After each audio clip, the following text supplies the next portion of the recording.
Stan Verrett has challenged Conor McGregor to a fight. I am the Iron Fist. I'm ready for this fight. The advice I'd give Stan is to run fast. Listen, I know people may think this is crazy, but I'm ready for this fight. I think it's an absolute joke. I don't want him to take me seriously until we get in there and he finds out he made a huge mistake by not taking me seriously. Look, I'm gonna break the guy's face and that's it. He's gonna be in for some surprises when we get in there. Like I said, I'm ready. The advice I'd give Stan is to run. I believe he is scared. You can see it in his eyes. My official prediction, pain. Said that it's being explored, which is what you're saying as well. But so tell me this, when you're going to Vegas, when you're gonna go out there, are you meeting with Floyd? Is that set? You know, only I was starting to decide, I'm gonna go out there.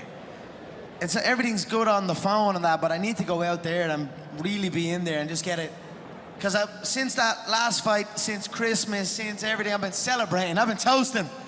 So I need to get my skin back in the game fully. I've been in the game from a distance, but now I'm gonna get back in and get everything set up.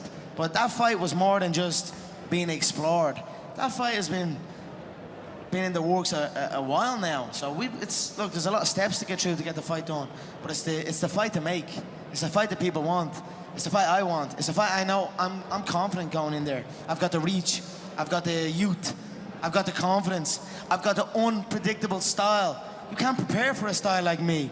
So a guy said to me, why conquer one world when you can conquer two? So I'm gonna go conquer two worlds. And at the end of the day, it's another day for me. Like, in all honesty, it's another day. I get a phone call, hey Conor, you're fighting a Brazilian Jiu-Jitsu black belt. Okay. Hey Conor, you're fighting a Taekwondo black belt. Okay. Hey Conor, you're fighting a UFC world champion. Okay. Hey Conor, you're fighting boxing's pound for pound #1. Okay. It's another day for me. I get a phone call, I get the style of the opponent, the way he fights, and then I prepare to fight him. It's another fucking day for me. So that's it. Could you make this fight without the UFC? Sorry? Could you make this fight without the UFC? I mean, I believe so. With the Ali Act, I believe I can. I believe especially now there's offers on the table, but I think it's smoother, we're all involved. Okay. I think we're all about good business. I've done great business with the UFC, with Dana, with everyone. I think it's smoother if everyone just gets together, we get it involved. But again, everyone's got to know their place. So we'll cross that bridge when we come to it. What do you mean by that? Everyone has to know their place. I mean, everyone's got to know their place. What does that mean? It's not like... Who are you referring to? There's Mayweather Promotions, there's the UFC, and now there's the newly formed McGregor Promotions. Oh. And we're all in the mix. So that's what I'm saying. Nobody's my boss. I know Floyd likes to say, Dana's my boss in this, and he decides. Hell no. Nobody decides this. If they let people go fight jiu-jitsu tournaments, they can't stop me going to fight a boxing fight. So obviously it's smoother to do it all together, but look, everyone's just got to know their place, and everyone does know their place. Low-key, everyone knows their place, so we'll figure it out. So Dana publicly said he'd like to offer you $25 million and Floyd $25 million. What do you make of that split and those numbers? Do those seem fair to you? I'm happy that there was an offer made. I'm happy that he made the offer. We're getting there. We're moving up. First of all, I was like, this is never gonna happen. He done an interview, it's never gonna happen. Now there's an offer on the table. It's still not there yet, but it's closing in on it. But I believe this is the first. If Manny and Floyd done $500 million, I believe this one, cross sports, never before seen. This is the first $1 billion fight. So people's got to pay for a $1 billion fight. So it's getting there. We'll see. What would you like for it? Can you give us a number? 100 million, 200 million? What do you think is fair for you? Because he continues to say that he's the A side, right? So you need to kind of come a little lower. What would you like? Tell us your terms. He's the scared side. Let's be honest.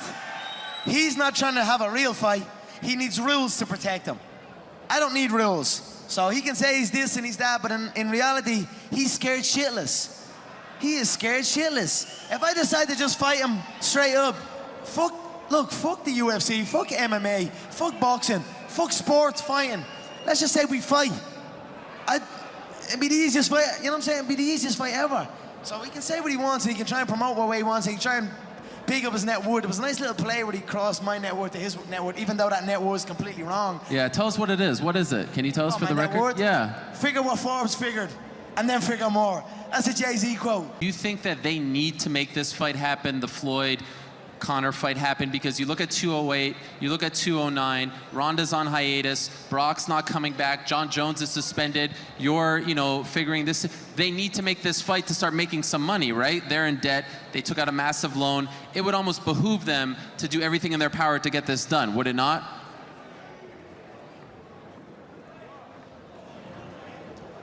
I mean, it's hard for me to go into that kind of, like, deep into that, what they need, what they don't need. They are who they are. They know what they're doing. You don't reach that level where you can purchase something like that at that price. And that wasn't their only purchase around that time. They purchased something else crazy as well. These are mega people that know what they're doing. So, look, we'll see what happens. I believe the numbers and the revenue generated isn't what they may have thought. I don't know. Who knows what these TV deals get? What happens with these TV deals when they get done, and what happens to that? But these are not stupid people. These are very intelligent business people. So they'll do what they need to do when they need to do it. You were supposed to fight at UFC 200, and you did not want to attend the press conference in April, and they put their foot down and removed you from the card, and there was a big drama with you retiring and coming back, and eventually you fought at 202. When you found out that they were going to allow Ronda Rousey to not speak to the media before her fight, what did you think? I didn't give a fuck. I'm the two-weight world champion at that stage. I'm fucking Richard and Rich. I don't give a bollocks. when Ronda lost, yeah, I wakes up to all these messages. Now let's see what they do, and I'm like, what? I don't celebrate. Like, I love Ronda. I've always been a big supporter of Ronda. And when she loses that second one, and people are like trying to make me celebrate now they've not nobody. So that's a wrong mindset. I don't celebrate another person's defeat like that. That's weak. That's a weak individual that does that. And there's people that are trying to celebrate when I lost that nothing got to do with it. That ain't the sign of a champion. That ain't the sign of a true champion. So I couldn't believe it when look. I don't know. We're all in on it on our own. We're all what someone else is and isn't allowed, or what somebody else does and doesn't do, has no effect on me and what I do. I'm doing what I do. She's doing what she's doing. Everyone else is doing what they're doing. It is what it is. She didn't have to do the media and got away with that. That's great. I probably would have liked it. If they'd have done that to me, I would have showed up at UFC 200. But we split the card. UFC 200 done great numbers. UFC 202 done great numbers. It also gave me that extra bit of time that, looking back, I probably needed. I probably needed that extra time. So everything worked out perfect for me. So I'm sitting there and I heard that she requested no media, and they gave no media. I was happy for her because that's what she asked for. And then I also didn't give a fuck. You know what I'm saying? I was just chilling. The next time you come back, will you ask for no media as well? I've created my own media empire. For UFC 202, I pushed out more content than ESPN, Fox, MMA Fighting, all of them. I pushed out more content than all of them for a longer period of time. That's the animal I am. That's the kind of animal I am. You wanna give out to me for not doing media? No problem. I'll create my own media, and I'll double up on all your media channels that are promoting the fight. And that's what I've done. So, whatever. I'm just gonna carry on doing what I'm doing. You said I've been quiet. I've been quiet, but really, when has a day gone by where you haven't heard about me? So, I'm playing this perfectly. So that's where I'm at. You've done a lot of impressive things in the UFC and prior to the UFC.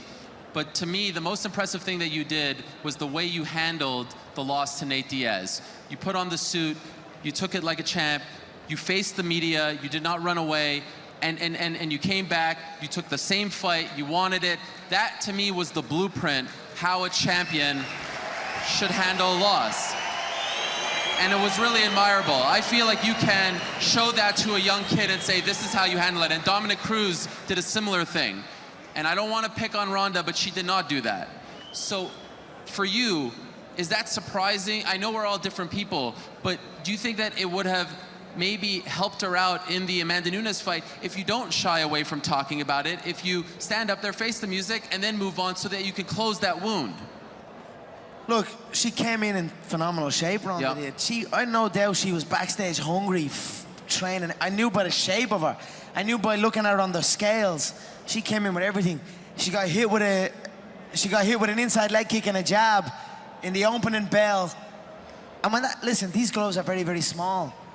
If things go wrong, if you get one crack, everything can just slip away. So I don't think she handled it her way. I don't think what way she handled it was incorrect. It was, she went through, she done what she had to do. She got away from the spotlight. She focused on her preparation. She got hit early and then went downhill, and that's it. That's the fight game. It's a cruel business. But she handled it the way she should handle it, and she came in shape, and that's it. As far as the way I handle it the way I felt I needed to handle it. I owned up.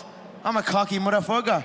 But if you come in and you get me, I'll stand before you and stand before everyone and say, you got me. I'll get you next time. And that's it. Every human being, everyone in here at some stage, we face loss. We've all lost something. So, fuck it. We all know how we feel.